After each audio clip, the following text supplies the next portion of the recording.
friends, enemies, and those of you who have yet decided which one you are.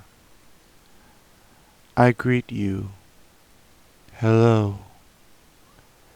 The sun has gone down once again, and the stars have arisen.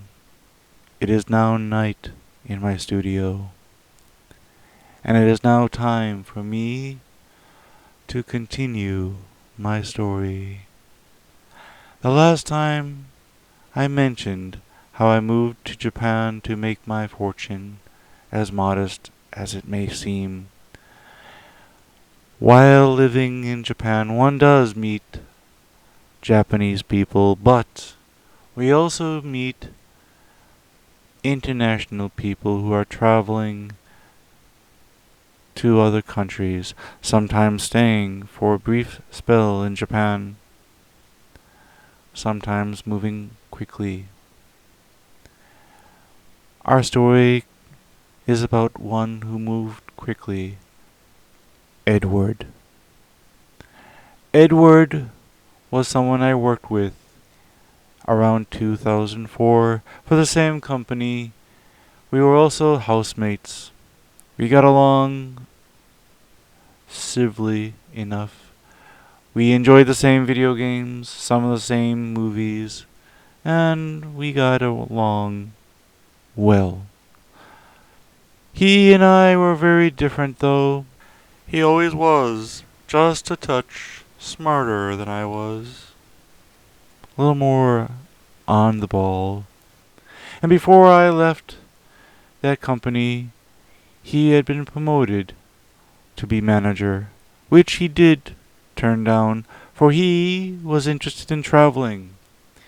Unlike I, who seemed to be happy in Japan, he felt the need to continue his travels. We kept in contact to some degree, but ultimately we lost contact over the years, as one does. But I was quite surprised. Around 2016, nearly 12 years since the last time I worked with him, I received an invite for coffee at a nearby shopping mall cafe, of all places, to meet him. Why? I wasn't exactly sure. When I met him, I was reminded of how at one point we had a similar appearance, enough that some students of ours confused our names. But now, as the ages have turned against us, I a little more plump, and he a little more nervous looking. After procuring a table and a drink, we exchanged some minor greetings until he broke out with this startling reaction.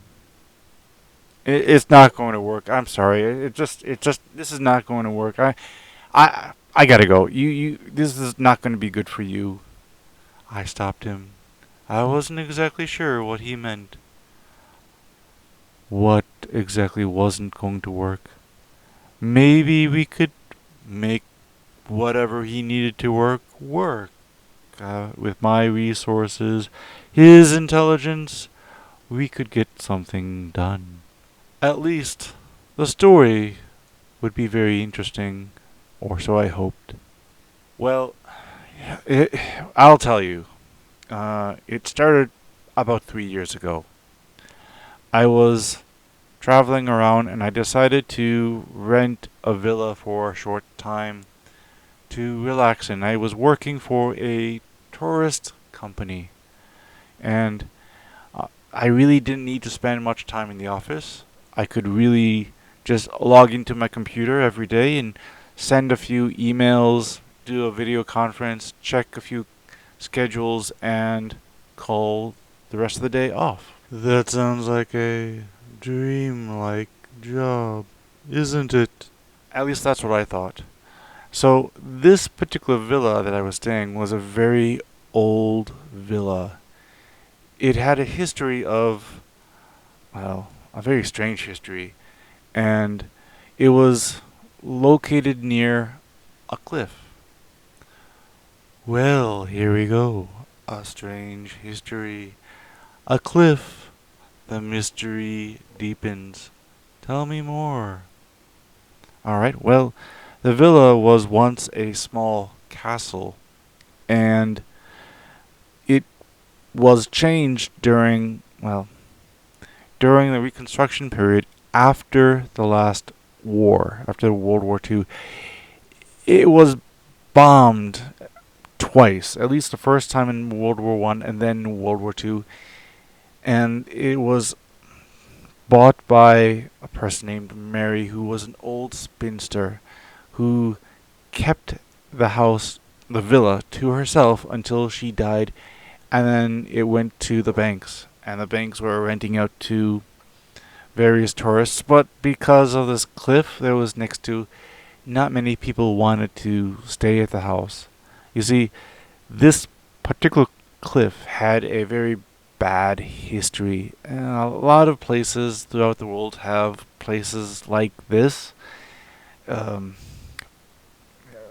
lot of death, a lot of suicides.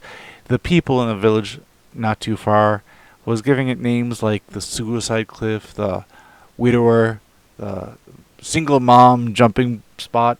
You get the idea. There was a lot of reported suicides from this cliff.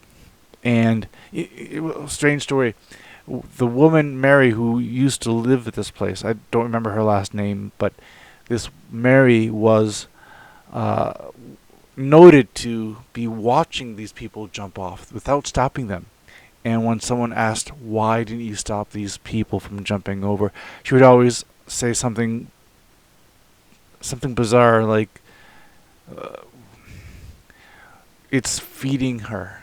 I now know what that means, but I didn't know what, and I don't think anyone knew what it meant. This old villa had difficulty getting people to stay there because, well, places like this, they're old, and the wind plays with acoustics, and usually people think that the weird sounds that they can attribute to ghost sounds, the scratching in the walls, that's either from rats or bugs in the walls, or even the wind in a cave or something like that. So when I was living in this villa, I did not think anything about the weird sounds, what sounded like laughter, the sounds of screaming, crying. I thought it was wind or something. The cliff was, well, the top part of the cliff was very steep, but the bottom was a very rocky coastline. And, even if you did jump, chances of you surviving was very rare. And this particular villa had a really neat garden. Oh, why is that neat? Are you interested in gardening? No, the garden had one time belonged to the castle that it was. Before the wars, it was a castle. I mentioned that, right? Yes. Now, this particular garden was walled off from the debris. You see, although they had repaired this villa from the remains of the castle, there was still a lot of debris. There was, from the wars, which is, quite a long time ago. The first war, at least, was about 100 years ago, and you could barely get to the garden. You could look at the garden, you can see through the garden, but you couldn't enter the garden, which was interesting because there was a lot of beautiful wild flowers growing into that garden. Now, everything about that place seemed nice, except I kept having this weird feeling that I was being watched everywhere. Every time I walked into the place, I felt eyes on me. Now, I don't believe in ghosts, but I still had this uneasy feeling that I was being watched, and now I know why. but I'll get to that later. And it was unsettling, along with the creepy sounds and all that. Although I knew where the sounds were, it just felt bad. I didn't want to have any guests come over to this place, but I still enjoyed working there, living there for a time, until we had this giant storm. And that changed everything. That's why I'm so nervous and messed up right now. Because of a storm? How bad of a storm could it be? Were you struck by lightning? No, it was a heavy rainstorm. Lightning, true, yes. And I was in my villa. I was listening to a podcast or something when a very nearby thunderbolt crashed down, shaking the place. Along with that came a very loud, blood-curdling scream almost outside. I rushed out to see what I thought someone was hit. I couldn't, I wanted to see what was going on. There wasn't much light. There was countryside. I had a little bit of a flashlight, kind of looking for, what made that sound in the rain. And then I hear this woman sobbing, saying something like, "Mary, I killed John. Mary, I might have killed John." And I'm trying to find who said that and say, "Listen, there isn't a Mary around here. Who are you talking to? Get out of the storm. It's not." I'm looking up. It's turning. The voice turns out to be coming from that garden that is unacceptable. You can't really get to, that is difficult to reach. But there's someone stuck in that garden. Do you mean this garden that was kind of blocked off from the world? Yes, there was someone there. And somehow someone got stuck in there.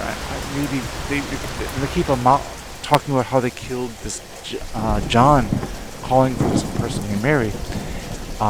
And I could only think maybe this Mary was a person who originally owned this villa, but she had died quite a long time ago, during the 70s or 80s. And I try to reassure this person. I can't see this person. It's stormy as hell. And suddenly a lightning comes down so close to where this person was speaking. And for a split second I saw this person, and it just was, I don't know if I could even call it a person at that time. It was just, when you see an image and you're not exactly sure if what you saw was what you saw, so you want to see it again. So I kept on training my eyes to that one spot to see what I seen. It looked like a butchered, sewn together, naked woman, bloody and stitched, and it was really weird. There was one half of a second, that lightning burst. I looked around, and by the time another lightning lit the area up for a split second, my little flashlight had died, by the way. It was useless in that storm. By the time the light came up again, I could only see someone trying to get back into somewhere else. And I just told, I don't know if they were listening or not, I just said, "I'll wait until the storm is over. I'll get you in the morning. I'll see if I could help you and John and Mary in the morning." Well, my friends, I think this is a good time for me to stop the story, for we will find out more of what he did in the morning of the storm. But before I end, a little bit of housekeeping. As a YouTube channel, I do not like asking for you to like and subscribe, but I have heard of an algorithm that helps people do that. If I, as a YouTuber, say, "Please like and subscribe." Along with that, I have a Patreon account if you feel the need to add any funds. It'd be much appreciated, and later I hope to add some art for this series accessible for Patreon. I'll have to figure that out. But until we meet next time, sweet dreams.